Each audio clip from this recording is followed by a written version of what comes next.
Nation. Hey, what up, my people? What's going on? What's going on? Hopefully, I have this out at least a little before, on, or right after Christmas. If not, happy holidays anyway. We got an addiction story, but first, I gotta shout out the members. Shout out to Hexamortis. Shout out to Keziah K. Hope I said your name right. Appreciate y'all joining the family.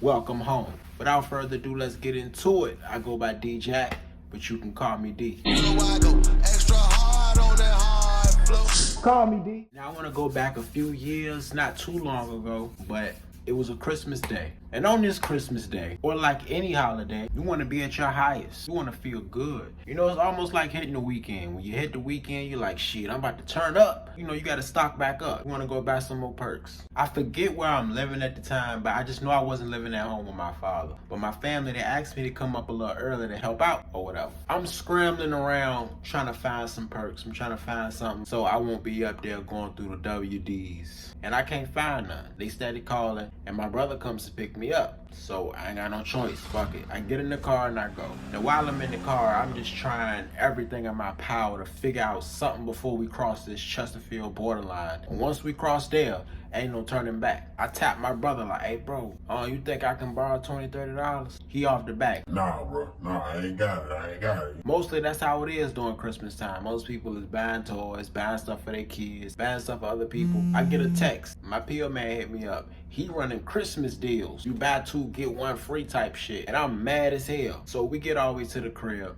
and I am a miserable wreck. Miserable wreck. I walk in there, I'm not too talkative. I'm going through it, I'm dragging. So I'm helping out. Every 20 to 30 minutes, I go in the living room and sit down. Get back up, go back in the living room and sit down. You know, I'm just not in the mood. So in the midst, we finished doing the first part of setting up. And when I go back to sit down, I ends up falling asleep. With me falling asleep, my brother just left me there. He went back down to go get dressed and get himself together. I was supposed to go with him because my plan was like, shit, I can just go back to the south side and get straight because we got to go back. I goes to sleep, bro, and don't wake up until an hour before everybody is supposed to show up. I'm looking around, it's dark outside. Pissed off, I call my brother, where you at, bro? Bro, I left like 5 hours ago, bro. You just waking up? I said, bro, please, bro, can you come back, pick me up so I can go back? Nah, bro.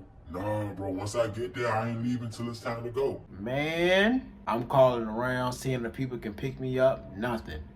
I ain't catching on nothing. So everybody get there. I try my best to stay away from people. I try my best to stay out of view. It's too crowded. It's a lot of people. Hey, what up, cuz? Hey, nephew. What up, the mom? What's going on? You know what I'm saying? I'm trying to keep a smile on, but I'm feeling horrible, y'all. Have you ever been at a family function, bro, and just was out of it? You had no feeling toward this function. All these family members around, all this love around you, but you got no feelings towards it because you feel like the only thing important to you at that moment is getting a fix, finding your next high. And that shit is horrible. I'm gonna say an hour or two go by. A lot more of my cousins pull up, and I'm outside trying to bum a black off somebody. I bump into my cousin, he give me a black, and we talking. I tell him, I'm like, man, I ain't even trying to be here, bro. And him himself, he perks too. He can look at me, at my demeanor, and he can tell what I'm going through. Why? You ain't got no jumps? And my first thought was, what you talking about? You know what I'm saying? But I'm like, man, what's the point? Like, he already know I pop perks. I said, nah, hell nah, man. I ain't had none all day, cuz I done fell asleep. I was supposed to go back to the south. I mean, shit, for real? Yeah, man, I'm toe up. So he go in his pocket and he pull out a 15, give it to me. The excitement that came out of my body from him giving me that pill was unreal. You know, I look back on moments like that, bro, and it fuck with me. Even though it was years ago and I'm not on it now, I still think about those times like,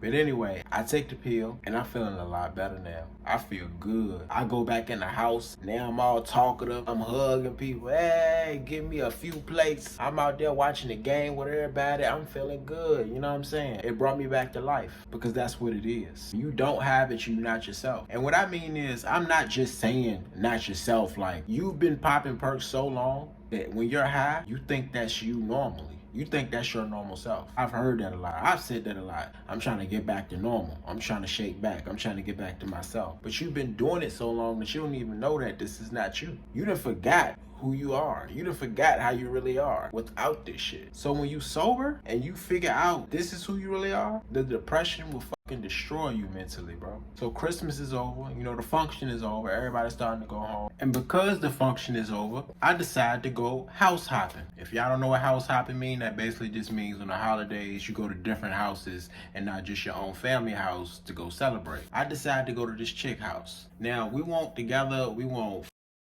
was exes a long time ago back in school, but we were still real cool with each other. I was real tight with her brother. And by the time I get there, my high wearing off. I'm still feeling okay. I'm not going through withdrawal, but I just know I'm not high no more. I'm not up there like I want to be. I end up having to use the bathroom. You ever just be in the bathroom, open the mirror, you open the cabinet. I just so happen to be doing that, and I open the cabinet, and I see a pill bottle. And the pill bottle said hydrocodone on it. I'm just thinking, ain't no way these pills is in here. Because I know a lot of people do this. After they finish with the medicine, they'll put other medicine in it or use it for something else. So I picked the bottle up and show shit. It's 30 of them in there. And I looked at the name and I noticed it. It's her son. And now I think back because I talked to her a couple months ago about her son having an accident and they gave him some medicine that she didn't want to give him. Damn, should I go to her and ask her, can I just take them? Should I go to her and say, hey, can I buy these junks? Even though I ain't got no money? I'm going back and forth with myself on if I should do this because I feel real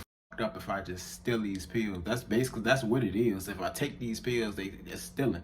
Even if she not gonna use them, even if she don't know what they use for, because she want the street type, like she was a good girl type. She didn't really know nothing about pill popping. She knew about it, she didn't care about it. So it's just set up in there. So I took the pill bottle and I put it in my coat pocket. Before I put it in my pocket though, I take 3 out, take them Jones down. I go back into the function. At this point, they dancing. Like, it was way different from my family joint. Like, they was in there having fun like a party. They in that joint dancing, drinking. Like, it's going down in this joint. So she pulled me to the dance floor and started twerking on me and shit. And we danced for a little bit. We go out to the balcony, we smoking, and we started talking. And I started telling her about how I was feeling earlier. I was going through withdrawal and shit. I was feeling fucked up, and my cousin looked out for me and everything. For real? Damn, D, why you ain't just call me? What I'm gonna call you for? Remember I told you my son had got that medicine? I ain't want to give it to him. It's been sitting in there for like 3 months. I could've just gave you the whole bottle. Hold on, let me go get it. I stopped her. I said, oh, where you going? I'm going to get the pills for you. I said, no, stay right here with me right quick. I wanna holler at you. D, we is not in school no more. You got a girl, I got a dude, I got a kid. I'm not saying all that. I'm saying just chill right here right quick. I'm doing this because I don't want her to go in that damn bathroom and see that I already took the pill bottle, bro. Understand how this made me feel, bro. I could have just asked and she would have just gave it to me. She just gave it to me. I said, you still smoke, right? Yeah, I still smoke. I said, you trying to roll up with me? You got the weed? Hell yeah, I got the weed. I'm acting like I gotta go in the house and go get the weed. Cause I brought a bag with me, cause I had a backpack with me. I said, look, it's in my bag, I'm about to go get it. And she's still on the balcony. I said, bet, good timing. I run back to the bathroom, but somebody's in the goddamn bathroom. Somebody's in there, and I'm knocking at the door. I said, yo. Hold on, bro. Fuck. I'm looking in the hallway, making sure she ain't coming. And I start hearing her voice. It sound like she laughing or something, but she talking to somebody. I'm like, all right, okay, she talking. She ain't coming this way. I knock on the door again. Hold on, bro, I'm coming. As soon as he said, I'm coming, he come out the door, open the door, wiping his hands with a paper towel. Damn, D, what the fuck? My bad, I gotta use the bathroom super bad. I rush past him, close the door, put the pill bottle back inside the mirror. Evidently, she saw me go in there. So she come to the door, knocking on the door. D. I'm like, yeah. Hey, since you in there, just go ahead and grab the bottle out the medicine cabinet. For real? Yeah, for real. Bet. Don't ever pick up a fucking drug. After that, we chill out. You know, I talk to her a little bit more and I go home. Now, because these are hydros, they are not that strong. They don't last too long. The high don't last too long. So I'm popping them like Skittles that night. You know, I probably popped 10 of them that night. When I get home, I'm getting out the car. Now, mind you, it was snowing, I think the day before or earlier that day, and it done melted by now. So it's wet outside. You know, there's little puddles here and there. Pill bottle still in my coat. I steps out the car and I kind of slip. So when I slip, the pill bottle falls out of my coat and the pills fall right inside of a puddle. So apparently I didn't twist the top on all the way the last time I opened it. Bro, you don't understand the anger That was 20 free pills right there, bro. I was able to save some of them because all of them didn't fall inside the puddle. Some of them kind of bounced to the side. They was a little wet, so it wasn't too bad. And that was only like 2 or 3 of them. But the rest of them went directly in the puddle. And I didn't immediately go inside the puddle and grab them. And you could already see them bitches dissolving. You could already see them softened up. So by the time they dried up, all that shit was just wet dust. And I'm just looking at this pile of pills, bro. Wet pills. Ain't no way you gonna take this shit, bro. Ain't no way you gonna take this shit. Those 3 that wasn't that wet, I put them in a bag. I took a little bit of the wet ones that was all crumbled up. The more solid ones that I could savor, and I threw the rest in the trash. But even still, with the little bit that I did keep, I still felt like, what the fuck? And I just took all of it. And for some reason, that shit added to my depression that night. When I ride home. So after that night, I felt so bad. I told myself, I'm going cold turkey. Nope. I don't want it no more. And I'm telling myself it should be easy. I ain't even got no money right now. The next day come, like most days, I wake up in withdrawal, but I tell myself I'm gonna push through. I stay in the bed the whole day. My girl, she come in there, asks me I'm okay. She bringing me food. I ain't got no appetite. I basically just drunk water the whole day. But that whole day come and go. I make it to the next day. I'm feeling twice as worse. I was really tempted to go ahead and say, fuck it, I'm going to get me some. But I make it through that day, laid in the bed all day. I finally ate that morning. She brought me a whole big old breakfast. I ate. But the food was hot. Eating anything hot is gonna burn your body up. Because your body temperature is so used to being warm, when them pills is in your system, when you're coming down, it thins your blood out. And because your body temperature is off, it's up and down, it's making you sweat. I've said this a million times on this channel. When you sweat, you're colder. I strip down into my boxes and I get under a light sheet, having as less clothes on as possible, but still under some type of cover, but not too thick. That way it balances it out. So my body temperature calmed down and I end up falling asleep. I wake up in the middle of the day feeling horrible. I go back to sleep. The next day comes. I'm on my 3rd day. And let me tell you something. The 3rd day was the worst day ever. You know, I thought by the 3rd day, I feel at least a little relief. But them leg shakes was off the fucking chain. I could not stay still. I'm waking up in the middle of the night, the whole night. It wasn't until the sun came up that I finally actually went to sleep for about 2 hours. So I get up and I tell myself I can't just lay here. I gotta do something because I'm gonna go crazy. I get on my phone. I start looking for topics to talk about. I was thinking about making a video, thinking this would take my mind off of it. And I get on Facebook and I got a message. Now this message is from a girl that was best friends with one of my exes. And she telling me that she got a whole bottle of hydrocodone syrup for sale. I try to ignore the message, but I seen the price. She was selling the whole bottle for $20 fucking. That ain't nothing but the goddamn devil. $20 for a whole bottle of hydrocodone syrup, the yellow syrup. I exit out the message, at least I try to, but I go back in it and I reply back. She says she can come to me right now. I told her I already got the money because I'm thinking in my mind that I'm gonna finesse this some type of way to get this syrup. I'm calling customers with weed deals that I don't even have, hoping they're gonna come by. So this is what I did. I had at least 2 or 3 customers who bid on a deal. One is bringing $50 and one is bringing $40. I said, all right, bet. I can take $70, go get me a quarter of loud, give them what they want, still have some extra weed left over, and still get the bottle of syrup with that $20 left. I had to time this in a way where it don't look like that's what I'm doing. So I had to call my plug over there first. But I had to be honest with my plug. Look, this is what I'm trying to do. I'm down bad and I'm trying to make some shake. He said, cool. And he was gracious enough that he actually just dropped it off to me and said, just call me when they leave. He dropped it off. As soon as they got there, I got him straight. 20 minutes later, she came. So now I'm sitting there with, I think, like a half a pool of weed, no money, and this bottle of hydrocodone syrup. And I feel like a loser.